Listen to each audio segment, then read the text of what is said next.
Bem-vindo aqui neste vídeo que nós vamos conversar sobre a Taesa. A Taesa que tem a sua unit cotada a aproximadamente R$ 39,80, assim como sua ação ordinária cotada a R$ 13,20 aproximadamente, valores que são bem superiores ao que se via há cerca de 7, 8 meses atrás. E mesmo assim, se nós considerarmos os proventos que vêm sendo pagos, é uma ótima pagadora de proventos. No entanto, a companhia está bem endividada. Estaria a Taesa utilizando o seu endividamento para pagar os seus proventos, que é uma das questões levantadas por muitos dos acionistas, e é isso que nós vamos verificar neste vídeo.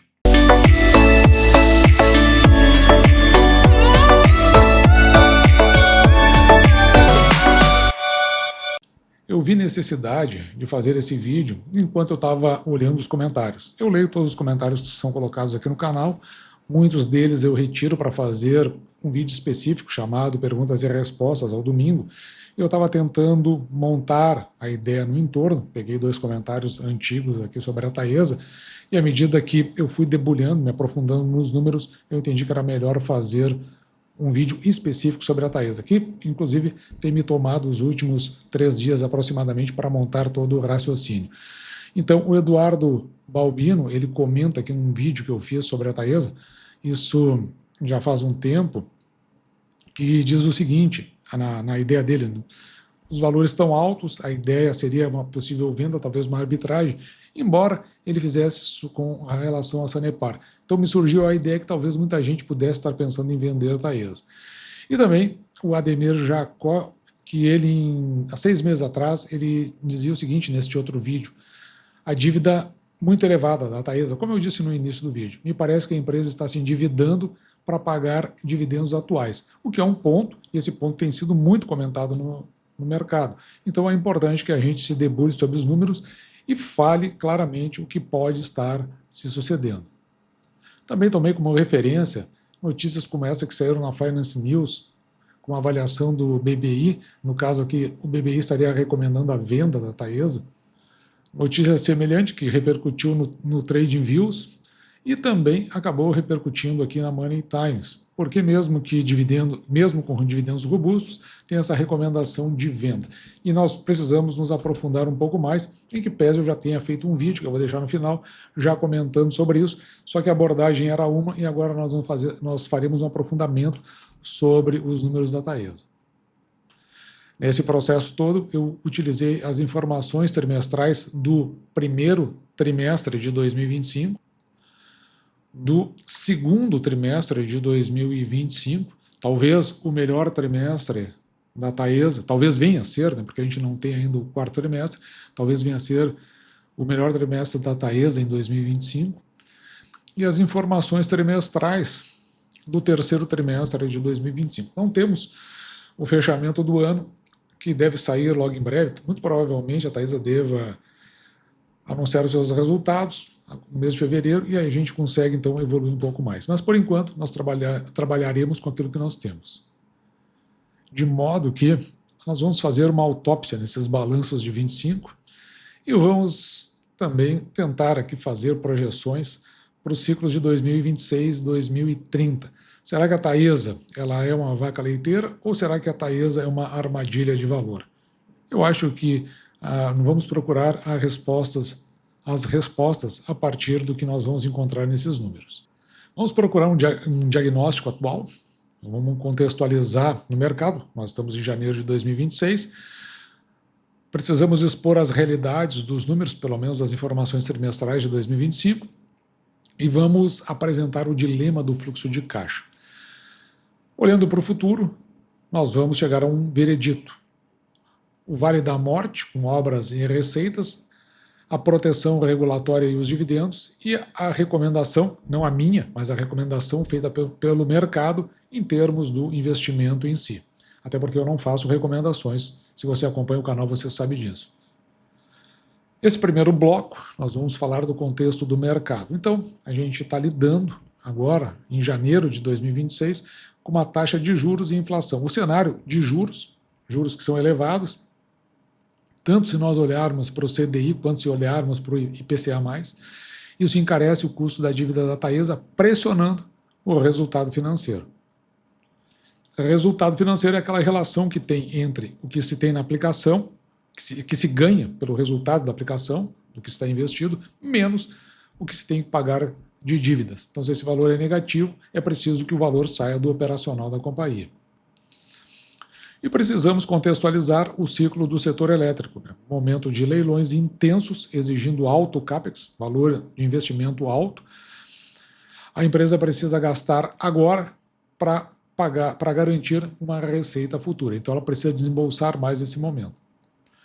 A tese central desse nosso estudo passa por uma afirmativa, que é um resumo da tese como um todo. A empresa, a Taesa, ela não é inviável, mas vive um momento de alocação de capital defensiva. O dividendo gordo de hoje está sendo financiado pela dívida de amanhã. E nós vamos tentar ver se isso procede neste bloco número 2, a realidade que está sendo apresentada pelas informações trimestrais de 2025. Vamos olhar os dados duros de lucratividade e a estrutura de capital. Se olharmos para o lucro, considerando os 9 meses de 2025, ele bate aqui em 1,21 bilhão de reais. Tem uma estabilidade nesses lucros, não um crescimento. O resultado está muito próximo de quase 1,2 bilhão do ano anterior. Isso confirma a tese de que os ativos antigos já atingiram uma maturidade, ou seja, aquelas linhas que a companhia possui já tem uma maturidade, comportando-se como um título de renda fixa, um bond, né, que a gente chama. Conclusão, sem novos projetos operacionais, não há crescimento orgânico de lucro.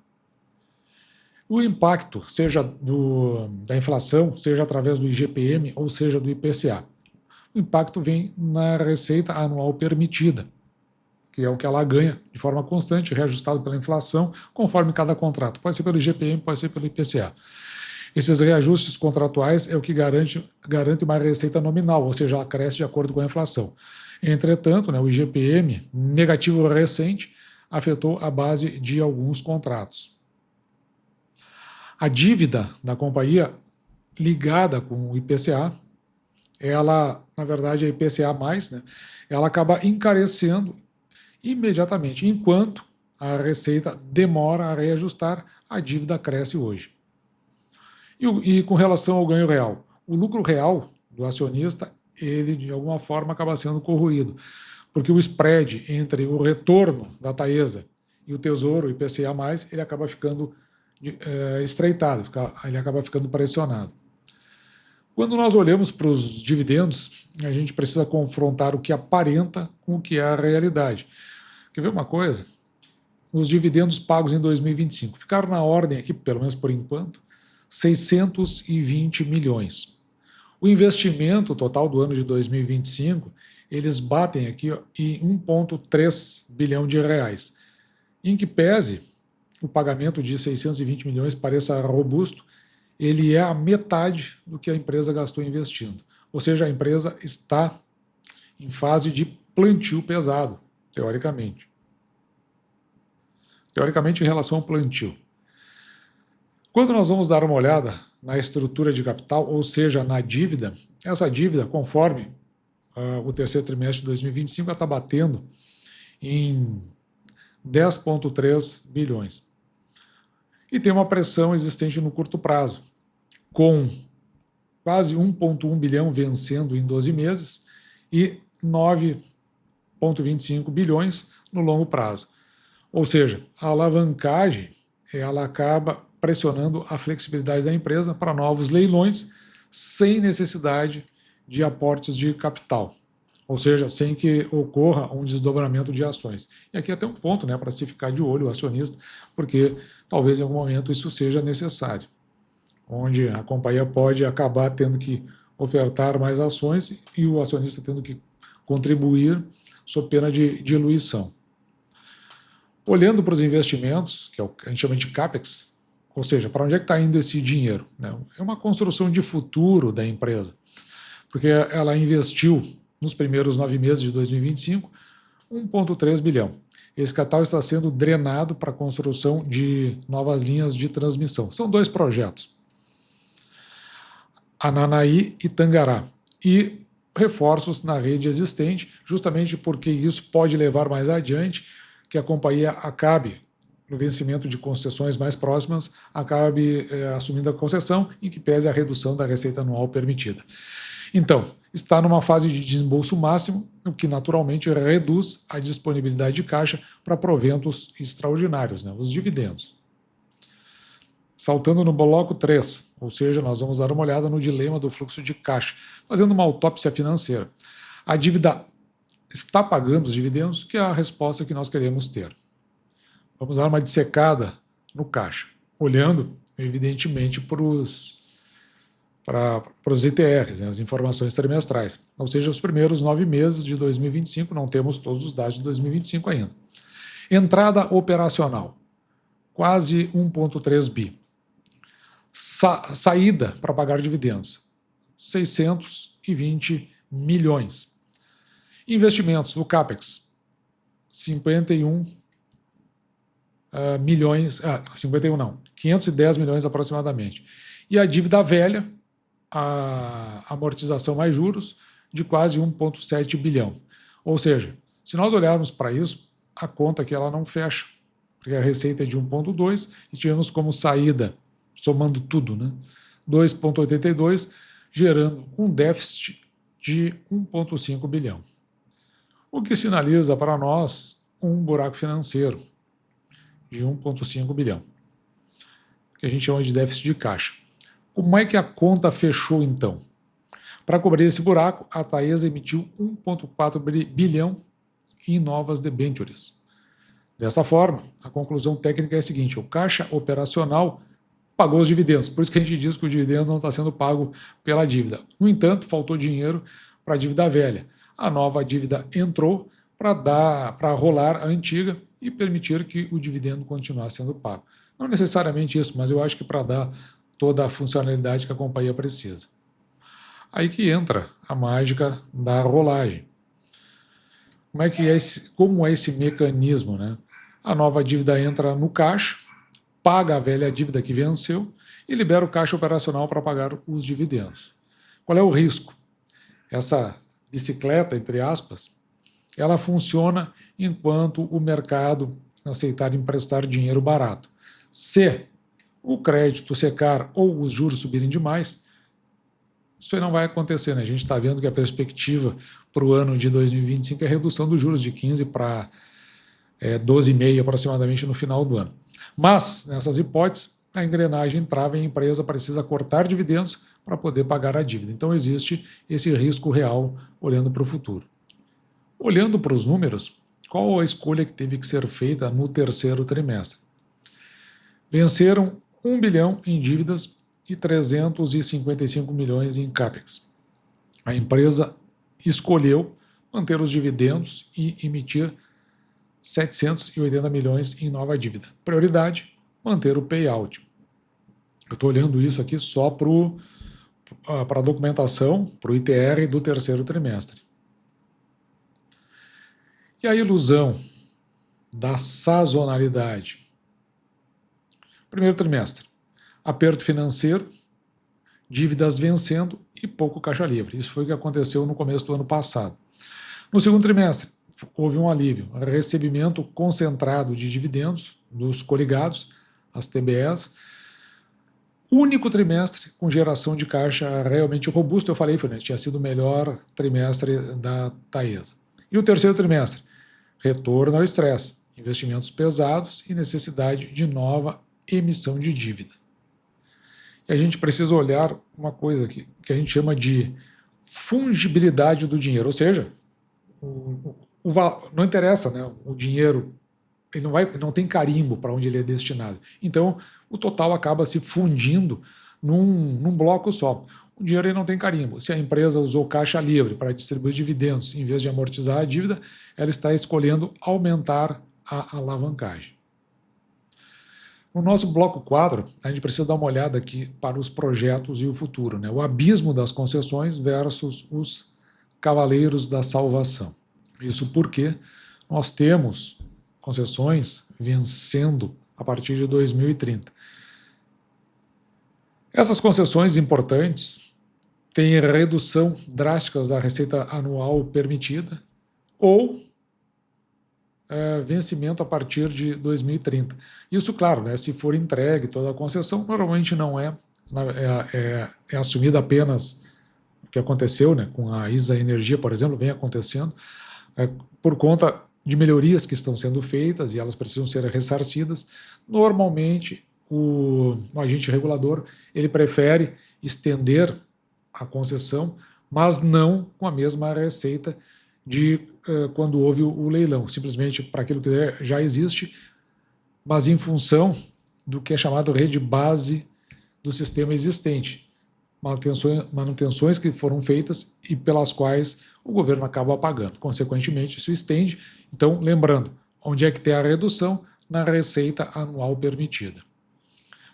Normalmente, não estou dizendo que normalmente, mas a expectativa, né, ou se pode partir do que se viu acontecendo no passado, uma redução pela metade. Se a Taesa não investisse hoje, sua receita cairia pela metade na próxima década com a entrega das concessões. Então, não é nesses patamares que ela cairia. O imperativo, a empresa precisa gastar agora para repor essa receita futura. Não é uma opção, é uma sobrevivência. E quem são os cavaleiros da salvação? Pitiguari, que foi entregue em junho de 2025. Ananaí será entregue em março de 2027 e Tangará, com entrega em março de 2028. São essas receitas novas para que a Taesa, olhando o conjunto como um todo, fique no mesmo patamar que ela está a partir de 2030. Olhando para esse cronograma em relação à receita anual permitida, então, Pitiguari já está entregue, né? Então já está gerando caixa. Em 2026, existem picos de gasto, saída máxima do caixa. Em 2027, entra Ananaí, com uma RAP, receita anual permitida, de 171 milhões, e em 2028 entra Tangará, com uma RAP aqui, receita anual permitida, de 108 milhões. Isso cria um vale para a empresa, né? O vale da morte do seu fluxo de caixa. Ou seja, vai ter que atravessar esse vale da morte. Qual é o problema hoje? Se está atravessando o vale agora, 2025, 2026, então ainda estamos nele, né? A Taesa ela tem que pagar a construção bilionária dos projetos antes de celebrar a receita deles. É o momento de maior pressão financeira sobre o caixa da companhia. E a solução está amanhã, porque a partir de 27, 28, a receita nova entra e o CAPEX cai. Ou seja, ela deixa de ter que pagar por conta dos projetos, né, que já estão sendo entregues. O fluxo de caixa se inverte e volta a ser positivo e robusto. O desafio é sobreviver a essa travessia e aparentemente a companhia está nesse processo, restando aí mais um ano e praticamente 2 meses pela frente para atravessar o Vale da Morte. Importante, que a gente precisa pensar aqui, porque já se falou na inviabilidade da empresa, mas inviabilidade é quando a operação dá prejuízo. No caso, o ciclo de investimento é quando o lucro é reinvestido para crescer. A Taesa ela vive o segundo caso. Entretanto, o investidor espera o primeiro, com a expectativa em cima dos dividendos. E existem alguns riscos nesse processo como um todo. Eu não acredito que se vá passar por isso, mas, olhando para tudo que vem acontecendo dentro do projeto, inclusive projetos entregues com antecipação, mas é risco que tem que se botar ali dentro das análises que se faz. Por exemplo, atraso nas obras, né, que geram multas e postergam a entrada de receita, piorando o fluxo de caixa. Também tem inflação de custos, né? Inflação em cima dos insumos, aço, cabos, mão de obra mais caros, que podem reduzir a taxa interna de retorno desses projetos novos. E licenciamentos ambientais, projetos como a Ananaí, que enfrentam desafios ambientais e que podem travar o cronograma, embora eu acho que, na média, a companhia consiga superar isso. E existe, eu vou mostrar aqui no bloco 5, a proteção regulatória, que é a vacina para a sustentabilidade dos dividendos, que foi exatamente o que a companhia optou por fazer em 2024. Saiu do lucro baseado no IFRS, demonstrações contábeis que seguem o o padrão internacional e entrou no seu lucro regulatório. Desta forma, aqui no IFRS, o que acontece é que ele inclui inflação, margens de construção, lucros de obras e acaba representando, no momento, um valor contábil. É um dinheiro que existe no papel, mas não entrou ainda no caixa da empresa. Enquanto que o regulatório, o caixa, que obedece às demonstrações contábeis, como elas são de uma forma mais comum aceitas no Brasil, ele foca efetivamente na entrada e na tarifa da operação. É o dinheiro real, aquilo que está de fato presente nas contas da companhia e que é disponível, eventualmente, para pagamento de proventos ao acionista. Nessa troca, a companhia optou por pagar 100% do seu regulatório em dividendos ao acionista. Bem melhor do que ela, na minha opinião, do que ela fazia quando trabalhava com o contábil, com o IFRS. Porque antigamente, é o que a gente chama de dinheiro fantasma, ele existe contabilmente, mas não existe no caixa. Mas pagava aqui 100% do IFRS significava distribuir dinheiro que a empresa ainda não tinha recebido, ou seja, aquilo que ela tinha ao longo, por exemplo, do exercício, forçando a tomada de dívidas. Era pagar dividendo com cartão de crédito. E nessa nova política mudou a regra, né? O payout ele é baseado no lucro regulatório. Qual é o efeito? Impede de distribuir o que não foi gerado, limita a sangria de caixa e protege a solvência da empresa. Então foi uma boa medida, a meu ver.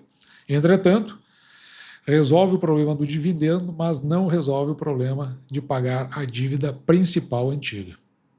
Aqui está o X da questão. E vamos dar a nossa sentença aqui para o investidor, levando em consideração o ano de 2026. Na realidade, eu tomei como base o que o mercado está tomando como decisão e ponderei todos esses resultados. Na média, o que o mercado está dizendo para nós? Uma média ponderada. Ele está dizendo o seguinte, para neutralidade, 50% está na neutralidade, que é esse azul aqui. Então, quem tem, mantém e não compra. No vermelho, que representa 35%, como é o caso do BBI, é uma recomendação de venda e também de acautelamento.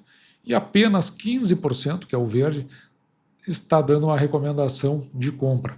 A maioria dos pesos aponta para manutenção, dada a qualidade dos ativos, mas o viés de venda existe pelo risco no curto prazo. E tem argumento para os dois, no caso aqui o argumento da neutralidade.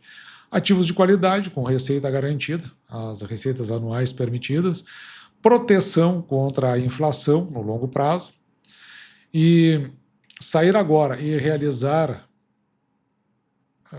vamos dizer assim, não prejuízo, porque vai depender em que fase se comprou essas ações, mas fazer uma realização aí antes da colheita dos novos projetos pode significar, sim, aí, claro, um prejuízo mais na frente, lá no longo prazo, mudando o yield on cost para o acionista.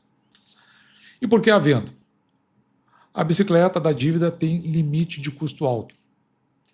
O custo de oportunidade, Tesouro IPCA, paga bem sem que haja um risco de execução.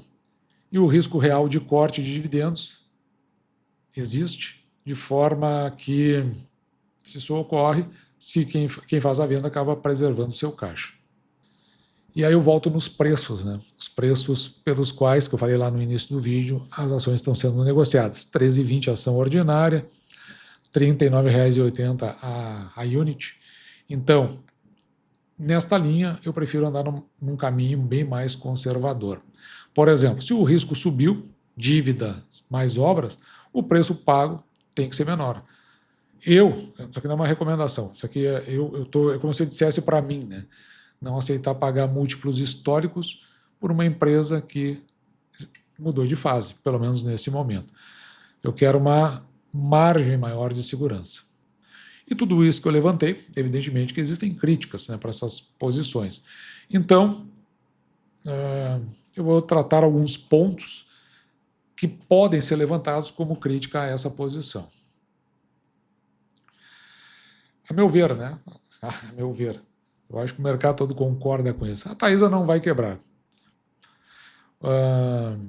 O risco não é a falência da empresa, o CNPJ, é a falência da rentabilidade do acionista.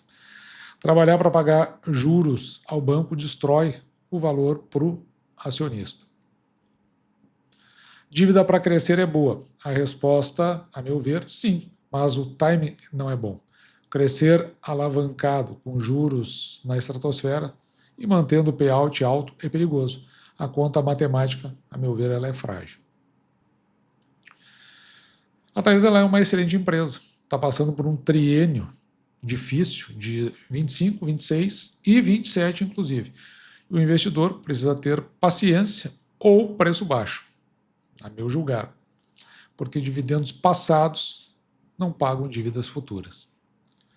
E diante de tudo isso, um vídeo que ficou longo, mas é que o conjunto das informações também eram mais complexos, mas diante de tudo isso, o que se vê é que aquela que é a média da recomendação do mercado, pelo menos no meu caso, faz muito sentido, ou seja, de neutralidade. Neutralidade significa manter a posição que se tem e aguardar oportunidades que paguem pelo risco futuro que se pode encontrar. E se abre, então, o espaço para outras considerações, críticas, levantamentos que talvez a gente não tenha visto nesse vídeo e que você pode botar aqui nos comentários para que eu possa levantar outras questões que eu ainda não observei, ou que eu eventualmente não tenha observado. E dito isso, eu vou ficando por aqui, espero que você tenha gostado, me despeço de você, desejando que você fique com Deus e deixando, como sempre, o meu grande abraço.